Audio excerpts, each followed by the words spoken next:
Terima kasih pemirsa, Anda kembali menyaksikan Kominfo Newsroom. Pemirsa, Kementerian Lingkungan Hidup dan Kehutanan menyatakan dalam waktu 10 tahun terakhir, Indonesia berhasil menekan laju kebakaran hutan dan deforestasi serta meningkatkan pengelolaan sampah. Capaian signifikan Indonesia dalam mengurangi deforestasi dan kebakaran hutan ini merupakan hasil kolaborasi antara pemerintah, swasta, dan masyarakat.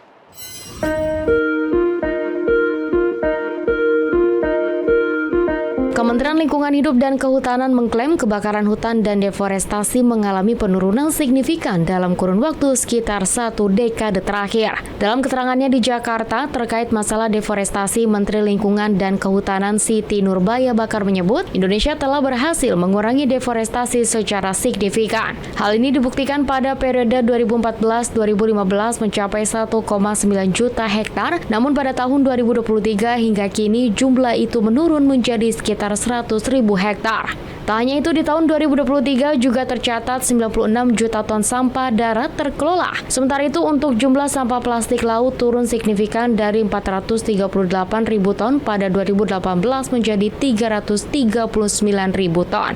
Selanjutnya ia juga menyampaikan perhutanan sosial kini telah mencangkup 8,18 juta hektar untuk akses sekitar 1,4 juta rumah tangga terhadap hutan.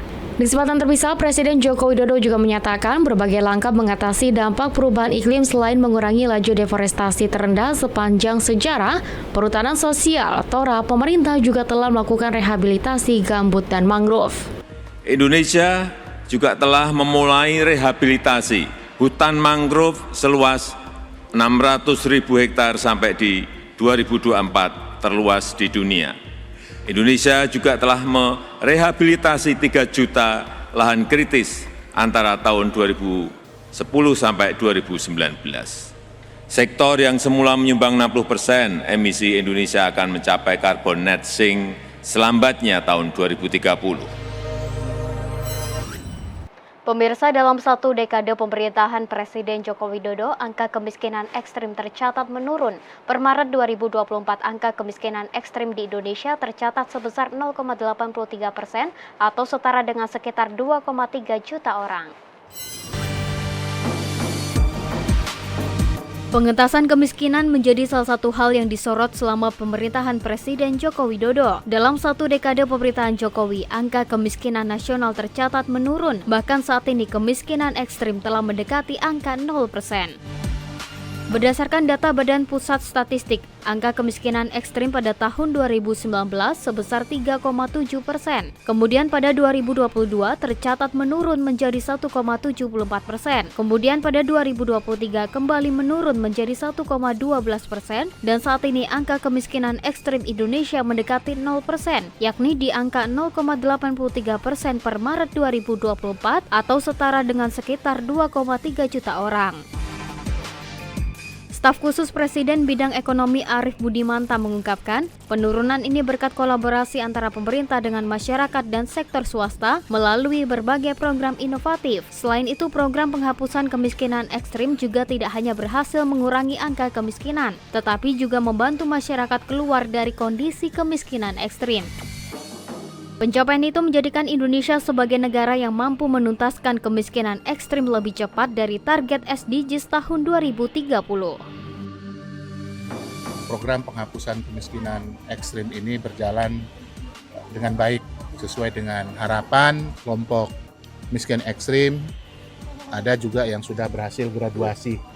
Ya, graduasi artinya keluar dari kelompok miskin ekstrim maupun kelompok miskin. Pemirsa, selama 1 dasawarsa pemerintahan Presiden Joko Widodo, pembangunan sektor telekomunikasi dan informatika berkontribusi signifikan terhadap pertumbuhan ekonomi digital Indonesia. Wakil Menteri Komunikasi dan Informatika meminta kepada seluruh ekosistem industri telekomunikasi, pos dan informatika untuk saling berkolaborasi mendongkrak pertumbuhan ekonomi digital di Indonesia.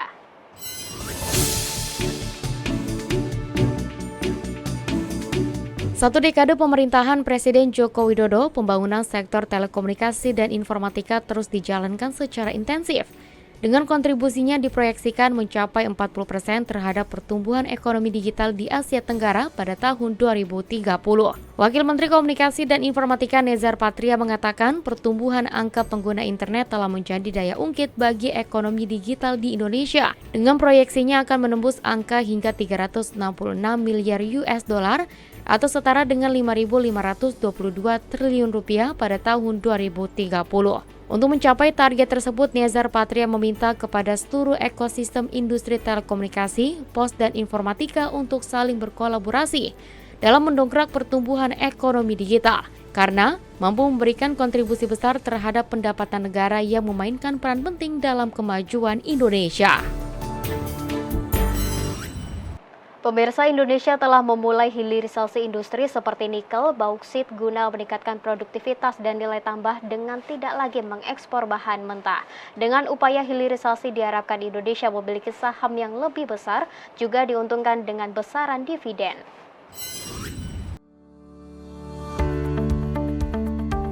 Dalam satu dekade, pemerintahan Presiden Joko Widodo serius dalam upaya pengembangan sektor industri manufaktur untuk meningkatkan perekonomian nasional. Salah satu langkah yang ditempuh pemerintah untuk meningkatkan produktivitas dan nilai tambah dengan tidak lagi mengekspor bahan mentah, tetapi mengolahnya terlebih dahulu di dalam negeri.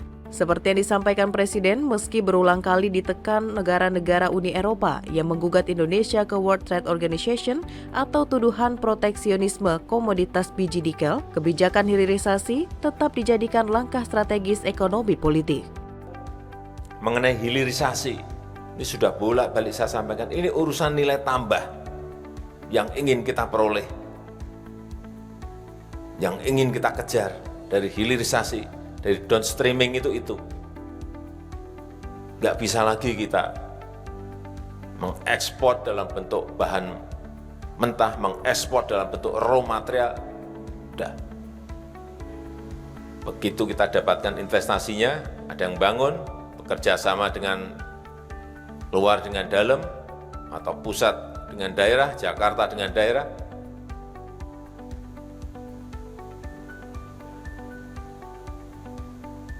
nilai tambah itu akan kita peroleh. Kebijakan hilirisasi mendorong tumbuhnya industri smelter yang mengolah atau memurnikan bahan mentah hasil tambang tersebut.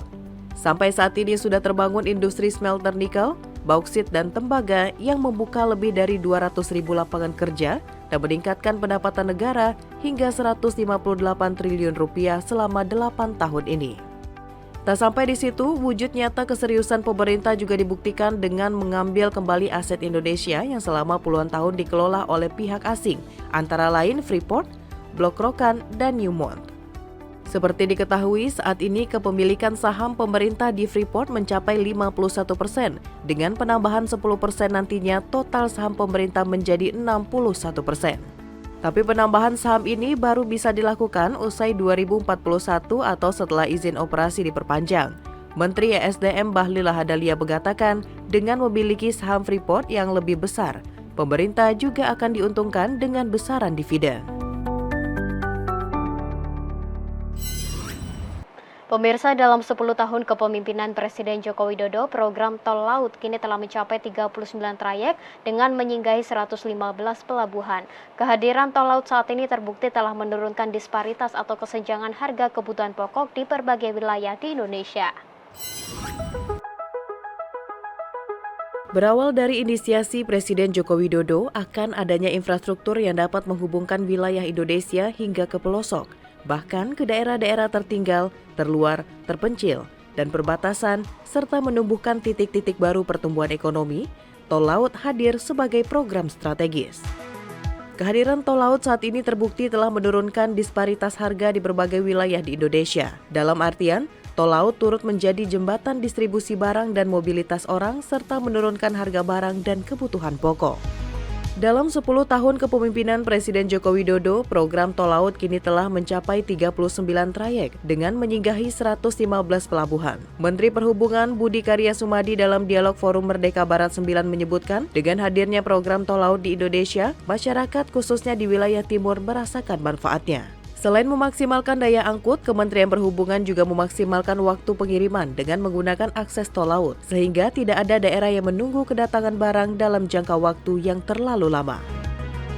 Nah, singkat kata, apa yang kita lakukan ini alhamdulillah berdampak ya, karena memang seperti yang disampaikan tadi, itu menjadi 39 dan daerah-daerah itu seperti apa ya? Seperti satu kebutuhan primer di mana angkutan tol laut ini harus ada. Ditandai malah komplain kalau nggak ada gitu.